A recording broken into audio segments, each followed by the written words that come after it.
ma'am, she's so get ready with me dahil ngayon ay may duty ako. Alam niyo, napakatagal ko na itong gustong gawin, pero hindi ko talaga magawa-gawa na mag-video ng get ready with me bago ako pumasok sa store kasi nga, palagi ako nalilate. Pero itong get ready with me ko na to, madalian lang to kasi palate na rin talaga ako.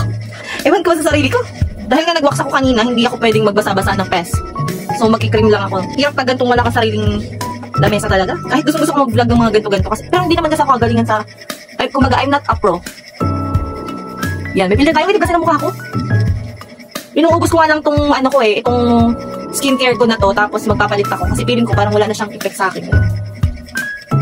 So after ko maglagay ng cream, ito lang ginagamit ko, Sis Lady lang kasi talagang basta ang ganda niya. Ang ganda niya talaga sa mukha. Ever since na ano ko siya, na-discover ko siya. Lagi ko siyang ginagamit. At kapag may sale yun, saka ako mo-order ng madami. Diba? Iba-iba nung nawala yung bigote ko. Gumagamit talaga ako ng filtered dito sa TikTok.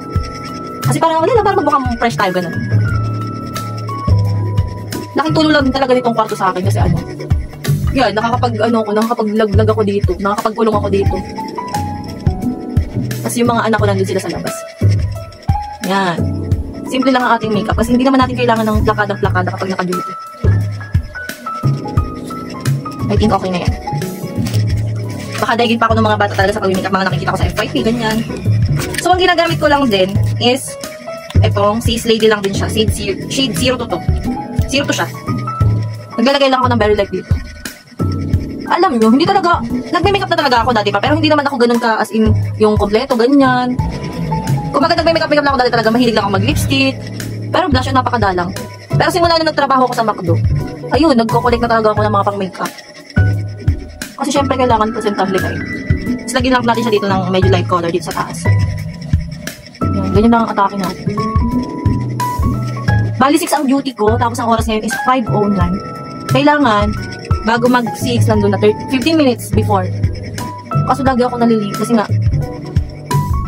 minsan, dahil ko ginagawa dito, minsan si Shad, agad siya nalilinisan. Bago ako umalis, talaga nililinisan ko na muna si Shad para hindi na siya kasuhin yung daddy niya. Kasi yung daddy naman niya ngayon, yun, nasa deliver pa. Tapos minsan, ikalagay lang din ako dito, wala lang. Ewan ko lang, ginagaya ko lang yung iba para tumangus-tangus ba, ganun.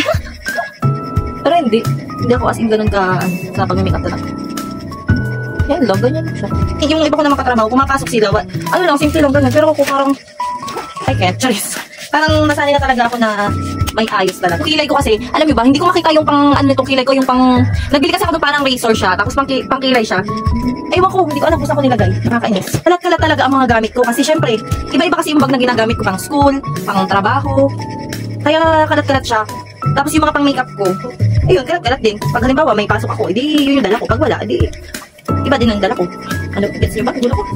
Wala yung pang blushing ko. Hindi yung pwedeng mawala. Diba? Sobrang burara ako dito na makita yung blushing ko.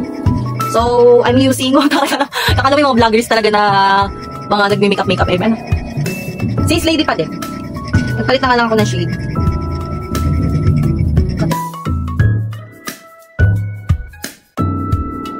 Rating ko lang is ito lang siya. O2O. M17 by O2O. Light lang talaga. Hindi niyo makita yung mismong kulay niya, pero tanggalin nga natin yung filter.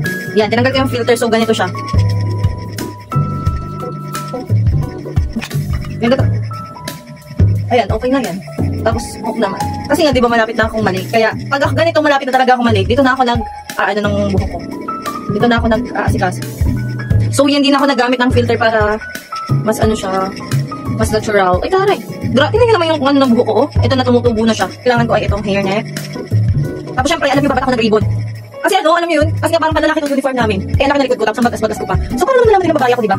Kaya ako may ribbon. At pag may tumawag pa sa akin dyan ng toy-toy, talaga, kuya or kuya. Babae po ako, may ribbon po ako. Sobrang kapal talaga ng buhok ko. Yan, ganyan.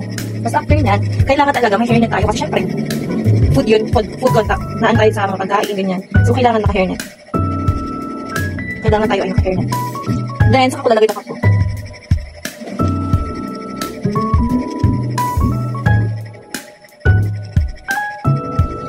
Yan. Diba? Tapos, itong ribbon na to, kasi nga diba malaki ako. Diba mukha ko na laki kahit naka-makeup. Ay, bawal nga pala to. Itong hikaw. So, tatanggalin ko yan. Yan, si bawal. Bawal yan sa store.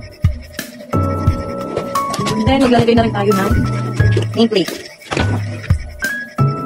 Kasi nga, dadating tayo doon ay mga exact time na. Parang gagawin ko na lang doon, pagdating ko doon, bayo ko tapos mag-i-apron na lang ako.